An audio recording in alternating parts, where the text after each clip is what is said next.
네, 안녕하세요. 이프로입니다.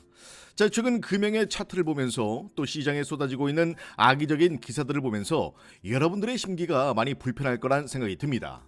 자, 때문에 주말인데도 불구하고 저도 주주의 한 사람으로서 답답한 마음으로 잠깐 마이크 앞에 앉았습니다. 자, 먼저 테슬라의 실적 발표 이후에 22%에 가까운 폭등, 13개월 만에 폭등이 나왔고 역시나 주말 마지막 장까지 3% 넘게 상승이 나오면서 연 이틀 엄청난 상승을 보여줬습니다. 너무나 부럽고 또 배 아프죠. 뭐 뒤에 설명을 드리겠지만 이러니 다들 미국장으로 넘어간다는 얘기가 나오고 있는 거예요.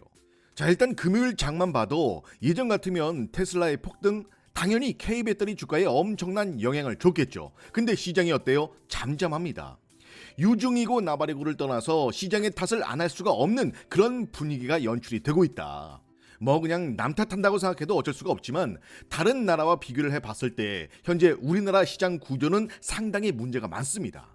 일단 세계 최하위, 가장 많이 떨어진 증심에도 불구하고 우리나라 매년 회사가 이익을 내면 투자한 주주들한테 돌려주는 주주 환원율이 24%, 미국은 어때요? 이익 환원율 89%입니다. 그래서 이익의 배당률도 세계 최저인 증시, 그게 우리의 실정이고, 자뿐만 아니라 대주주와 기업들은 회사의 1년간 나온 이익을 투자자들한테 나눠주기를 극도로 싫어해요.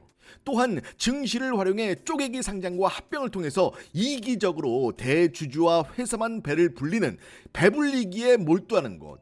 그래서 선진 증시 대비 극과 극을 달리는 곳, 그게 바로 대한민국. 이게 바로 우리가 투자를 하고 있는 우리나라 시장의 현실이고 아주 고질적인 문제다.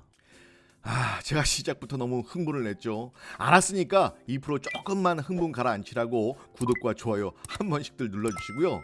자, 근데 이게 일단 빠지는 종목의 문제만 아닙니다.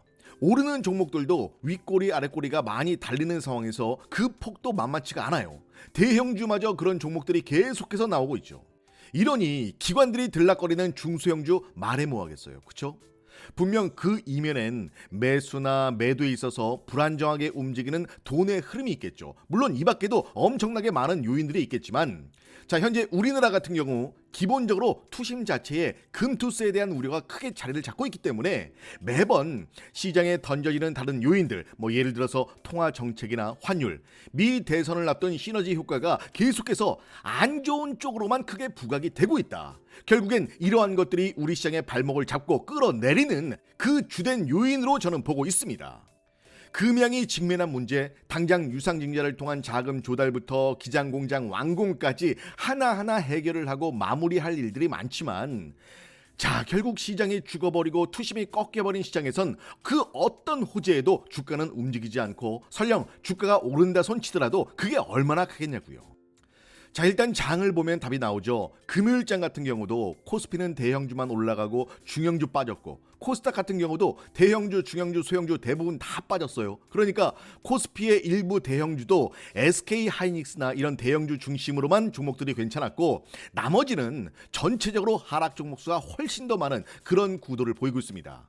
자, 금요일만 이런 게 아니라 계속해서 그런 추세가 만들어지고 있다라는 게 이게 문제인 거죠. 이거 가볍게 볼 게 아닙니다. 진짜 심각하게 보셔야 돼요.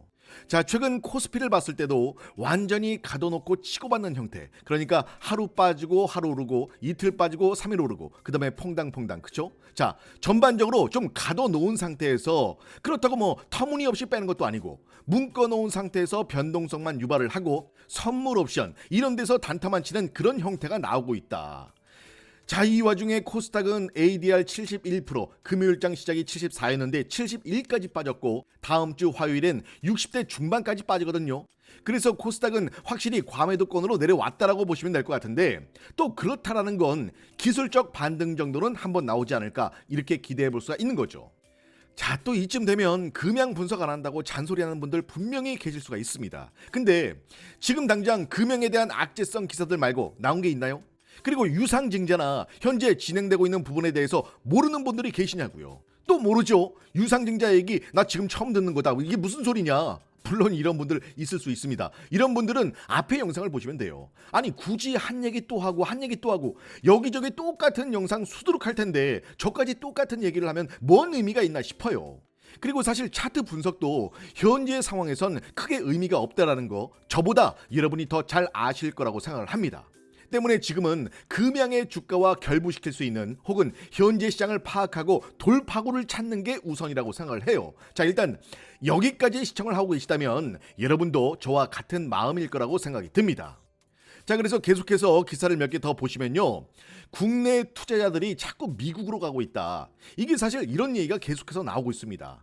아닌 게 아니라 미국 시장은 저렇게 최고치 근처에서 머물고 있는데 우리 증시는 양시장 다 연간 신저가 하락시가 나오고 있고, 자, 그래서 이런 부분들에 대해선 뚜렷하게 어떤 조치가 나오든가 이런 게 아니다 보니까 계속해서 저런 현상들이 자꾸 빚어지고 있는 거죠. 자, 저는 항상 영상을 만들 때 좀 낙관론적인 해석을 많이 하는 편인데 사실 이 부분에 있어서만큼은 심히 걱정이 됩니다. 이에 대한 대응도 뒤에 설명을 드릴 거예요. 자, 그리고 또 하나, 이 공모주가 상당히 문제가 있다라고 생각을 하는데, 자, 이번 달에도 또 굵직한 공모주, 신규주들이 상장을 하죠. 근데 이게 상장시켜 놓으면 공모가 이하로 확 떨어진다라는 거. 이게 뭐가 문제가 되냐면 보통 신규 상장을 할 때 거래 대금이 엄청나게 형성이 됩니다. 근데 주가가 빠져버리면 거기 다 물리는 거잖아요. 물려버린 상태에선 팔기가 또 어려워요. 결국 현금화가 돼야 다른 쪽으로 유동성이 좀 넘어가고 하는데 그게 안 된다라는 거죠. 그래서 공모 때 너무 뻥튀기 하는 거, 이것도 좀 문제가 있다고 봅니다. 점점 더 투기를 조장하는 그런 장세를 만들어내는데 일조를 하는 게 아닌가, 이런 생각이 좀 들고요. 자, 이쯤에서 여러분께 유용한 광고 짧게 보시고 금양 브리핑 이어가도록 하겠습니다. 네, 대놓고 광고하는 시간. 오늘은 수식 설정에 대한 광고입니다. 자, 여러분이 주식 매매를 하는 데 있어서 주가가 크게 오르기 전에 차트상으로 미리 신호를 준다라면 어떨까요? 매매를 하는 데 있어서 또 수익을 내는 데 있어서 큰 도움이 되겠죠. 자, 그래서 오늘도 여러분 돈 많이 버시라고, 주식으로 큰 수익 내시라고 2%가 준비를 했습니다. 일단 내가 투자한 종목에 대해서 실시간으로 확인할 시간은 안 되고, 또 그렇다고 직접 종목을 찾아보자니 주변에 여러 가지 여건이나 또 분석에 있어서 너무 어렵다는 분들, 이런 분들께 너무나 유용한 방법, 기가 막힌 방법 하나 소개해 드릴 거예요. 자, 이제 간단하게 수식을 활용하는 방법인데 누구나 손쉽게 주식을 어느 정도 공부를 했거나 혹은 그렇지 않으신 분도 모두 효과적으로 사용할 수 있는 그런 방법 중에 하나입니다. 종가 베팅이나 눌림목 매매 많이 들어봤을 거예요. 그쵸? 근본은 비슷해요. 여러분 같은 경우는 미리 찾아놓고 투자를 하면 된다는 건데, 자, 우리는 수식을 이용할 겁니다. 직장인들이나 시장을 실시간으로 볼 수 없는 분들, 혹은 시간적 여유는 있지만 매수 타점에 대해서 잘 모른다 하시는 분들, 오늘 영상 정말 잘 보신 거예요. 여러분의 계좌가 확실히 달라질 수가 있습니다. 제가 꼭 그렇게 만들 겁니다. 자, 일단 종가 베팅과 눌림목 매매 위주라고 보시면 되고요. 더군다나 빠른 반등을 노리는 그런 매매라는 거죠. 자, 보시면 차트상에 화살표가 보이실 거예요. 그리고 전일 대비 등락률 상위도 보이시죠. 자, 1위부터 쭉 볼게요. 일단 앞에 보이는 블루 엠텍도 마찬가지겠죠. 보시면 이날 장대 양봉 급등이 나오는데 그 전날에 화살표가 2개가 있는 게 보이십니다. 그죠? 자, 그리고 여길 보시면 급등 임박이라고 글씨가 써 있죠. 이게 뭐냐? 제가 만든 수식이에요. 이걸 어떻게 보냐? 마우스 오른쪽을 클릭하시면 수식 관리자라고 있죠. 자, 여기 신호 검색에 보시면 사용자 검색 급등 임박이라고 있죠. 보시면 여기 눌림 마무리하고 수식이 쫙 나와 있는데 이게 수식이 되게 길어요. 이걸 여러분께 보내드릴 겁니다. 자, 우선 이걸 한번 보자고요. DYD 보시면 급등 전에 화살표가 나오죠. 또 하이트론 같은 경우 이날 상한가를 갔는데도 앞전에 보시면 화살표가 없어요. 자, 없는 것들은 안 하시면 됩니다. 매매를 안 하시면 돼요. 자, 이 종목을 보시면 앞전에 화살표가 나오는데 여러분이 그 전날에 보셨다면 이런 모습이었겠죠. 자, 이렇게 본인 스스로 관심이 있는 종목이 있을 경우 이 화살표가 있는 종목들 위주로 엄선을 해서 투자를 하시면 됩니다.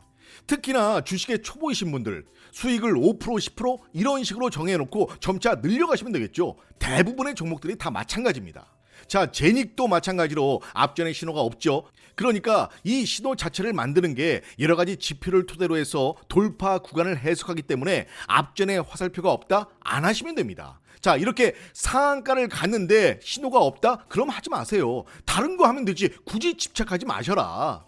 마찬가지로 다른 종목도 신호가 나온 것들 위주로 구성을 해서 여러분이 판단을 하시면 된다는 건데, 이게 또 이렇게만 보시면 어렵다고 또 느낄 수가 있거든요. 그래서 제가 누굽니까? 여러분이 좀 더 쉽게 사용할 수 있게 별도로 자료를 다 준비를 했습니다. 자, 보시는 것처럼 급등주 포착 신호 수식, 이 자료를 따로 준비를 했어요. 자, 적용 방법 처음 해보시는 분도 금방 따라할 수 있게 정말 쉽게 하나하나 그림으로 설명을 드렸고요. 자, 이 신호 수식 나도 한번 받아보고 싶다 하시는 분들 위에 제 개인 번호 보이시죠? 200% 수익 한번 먹어보자. 자, 숫자 2 지금 바로 문자 주시면 됩니다. 자, 망설일 이유가 전혀 없어요. 절대 어떠한 상황에도 금전 같은 거 요구하지 않습니다. 단 이건 약속해 주셔야 돼요. 구독과 좋아요는 꼭 눌러주기로. 자, 전 그거면 충분합니다. 자, 오늘 광고는 여기까지. 남은 영상 끝까지 시청해 주시고요. 자, 힘든 시장 꼭 도움 받아가시길 바라겠습니다. 자, 다시 본론으로 들어와서 일단 금융의 최근 수급 상황을 체크해 보자면 UBS, 모건 스탠리, JP 모건, 특히 JP 모건이 18,000주 매수로 전환을 했다라는 거. 결국 JP 모건이 580만 주를 사기 위해서 슬슬 입지를 시작했다라고 볼 수가 있거든요. 또 UBS를 보시면 7월 중후반 들어서 매수를 하다가 9월 들어 매도로 바꾸고 그리고 최근 다시 강한 매수세를 보이면서 물량을 모아가고 있다라는 게 확실히 보여지고 있죠. 모건 스탠리도 마찬가지입니다. 자, 보시면 매수세로 전환 다시 저가 매수로 물량을 매집하는 모습을 확인할 수가 있죠. 특히 JP 모건을 보시면 엄청나게 매도 물량을 던지면서 주가를 끌어내리는 게 보이는데 어쨌든 이들의 입장에선 580만 주를 조금이라도 더 싸게 매수를 하기 위해서 평단가를 낮추는 데 집중을 한 거고 쉽게 말해서 지들이 좀 더 싸게 사고 싶어서. 근데 보시면 어때요? 슬슬 매수세로 전환을 하고 있죠. 한 번에 확 들어오면 또 주가가 올라가 버리기 때문에 그러니까 이런 식으로 서서히 물량 매집을 시작했다라고 보시면 됩니다. 그리고 계속해서 긍정 회로를 좀 더 돌려보자면 자, 여러분 1년 기준으로 이들이 앞전에 매수했던 평균 매수 단가를 보시면 안심이 좀 되실 거예요. 맥쿼리나 UBS, 시티, 메릴린치 1년 기준 이들의 평균 매수 단가가 12만 5천 원에서 11만 원대입니다. 결국 이 물량 죄다 들고 있는 거예요. 이들의 포트폴리오에 이렇게 많은 물량들을 담고 있기 때문에 물론 단계별로 끌어올리겠지만 자기들이 가지고 있는 평균 단가 이상으로 올려야 중간에 매도가 나오고 주가 눌림이 나와도 자기들이 손해를 안 보겠죠. 그래서 우리가 할 것만 하고 있으면 그게 뭐예요? 저들이 하고 있는 거 저가 매수, 물량 매집. 우리는 우리대로 금융은 금융대로 자기가 할 것들만 지켜주면 지금 쏟아지고 있는 악의적인 기사고 나발이고 이런 거 저런 거 다 때려치우고 저들에 의해서라도 주가는 반드시 올라갈 수밖에 없다. 자, 일단 유중에 대한 주사위는 던져졌고 어떻게든 유중이 진행된다는 가정하에 단언컨대 정말 또 한 번의 엄청난 상승을 기대할 수가 있습니다. 자, 마지막으로 소통방에 11월 금융의 투자전략서 업데이트 해드렸죠. 유상증자 관련해서 찌라시 내용도 함께 담아서 올리긴 했는데 뭐 시간이 지나면서 확인을 해봐야겠지만 그냥 찌라시인지 아니면 진짜 가능성이 있는 얘기인지는 여러분들이 확인해 보시고 판단을 하시면 될 것 같습니다. 자, 오늘 제가 준비한 영상은 여기까지입니다. 2% 주말에 고생했다고 구독과 좋아요 꼭 한 번씩 부탁드리고요. 아침 저녁으로 기온이 상당히 떨어졌죠. 감기 조심하시고 남은 주말 푹 쉬시면서 즐겁게 마무리하시고 저는 다음 영상으로 더 좋은 기운 담아서 인사드리겠습니다. 자, 지금까지 2%였습니다.